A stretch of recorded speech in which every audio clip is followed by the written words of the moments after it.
Waktu saya lahir dan besar di Tanjung Priok, saya besar di rumah makan Padang yang Sekampung, Ustaz. gedenya Padang, ya. di gerobak, Masya Allah. tidurnya di situ, Insyaallah. berproses main juga di pelabuhan di Pos 3.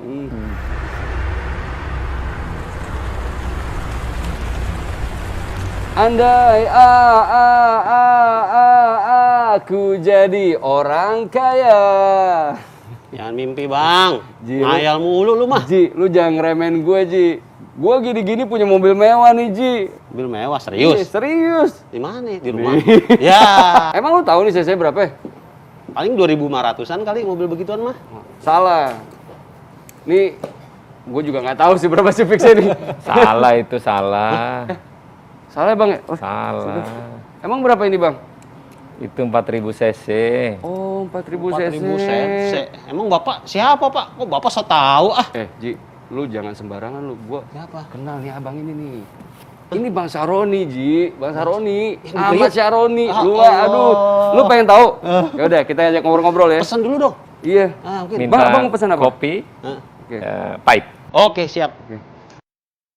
Pengusaha sukses yang gemar mengoleksi mobil mewah ini kerap dijuluki sebagai Crazy Rich asal Tanjung Priok, Jakarta Utara. Ya, dialah Ahmad Saroni. Pria kelahiran 8 Agustus tahun 1977 ini sebenarnya harus melalui perjuangan yang panjang sebelum akhirnya bisa meraih kesuksesan. Lahir dari keluarga kurang mampu mengharuskan Ahmad Saroni untuk bekerja sejak usia dini. Dari kecil ia sudah menekuni berbagai profesi, mulai dari tukang semir sepatu, ojek payung, tukang cuci, hingga supir pribadi. Namun, perlahan tapi pasti hidup Ahmad Saroni mulai berubah. Kini ia tidak hanya sukses menjadi seorang pengusaha, tapi juga sebagai anggota Dewan Perwakilan Rakyat. Lantas, apa sebenarnya kunci keberhasilan seorang Ahmad Saroni? Mari kita simak jawabannya di Ngopi Ramadan pagi ini. Ini sesuatu yang menarik banget nih Ustadz. Alhamdulillah. Bang Saroni. Orang kan tahu banget nih Bang Saroni ini ya Masya Allah sekali ya, luar biasa sekali. Sekarang nih kayak apa ya, ketua asosiasi mobil mewah. Terus padahal kalau katanya dulu itu Bang Saroni ini kayak hidupnya bisa dibilang susah ya Bang ya? Alhamdulillah. Gimana sih Bang? Proses panjang. Jadi kebanyakan orang ngelihat pada posisi terakhir. Iya. Waktu saya lahir dan besar di Tanjung Priok, saya besar di rumah makan Padang yang Sekampung, Ustaz. gedenya Padang, ya. di gerobak, Masya Allah. tidurnya di situ, Insyaallah. berproses main juga di pelabuhan di Pos 3. Sekarang sudah nggak ada, udah jadi tempat kontainer. Iya. Dan dari situlah mulai proses saya besar. Dan selama mama saya jualan, saya besar sama nenek saya. Oke. Sudah almarhum juga.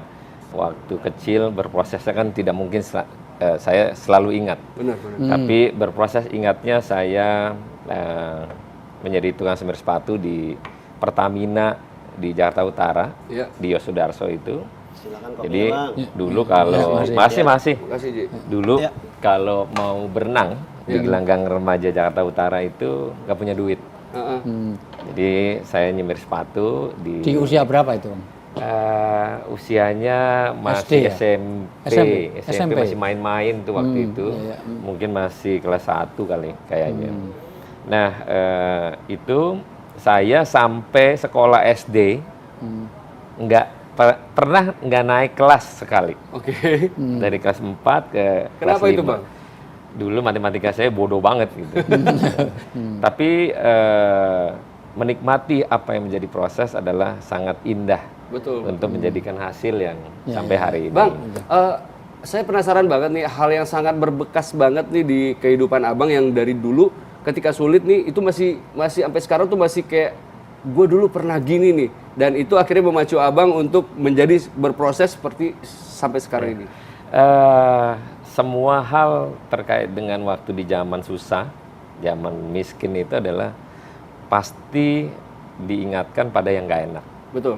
Yang pertama adalah gimana saya di dalam keluarga tidak diorangkan, Ya.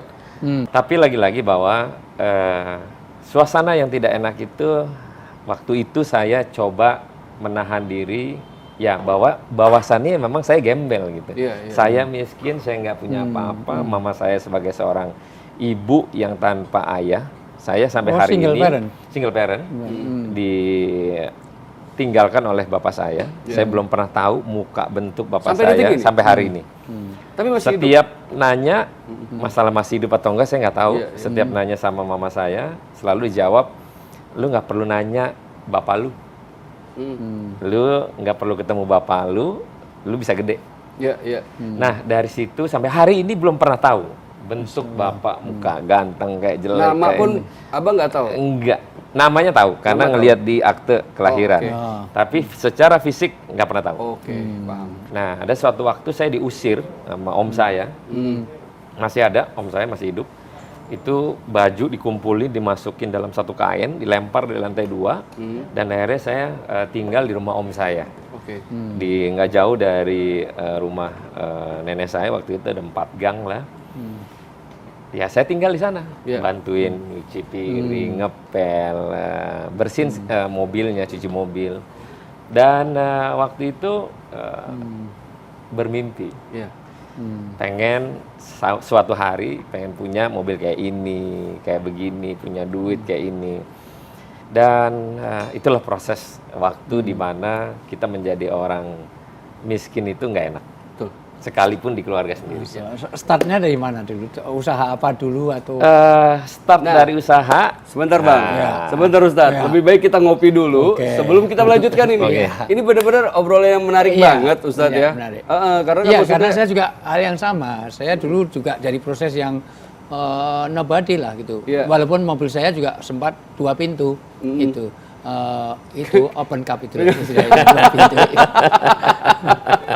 Oke. Jadi passenger ABK di Miami, Florida. Jadi 6 bulan di sana.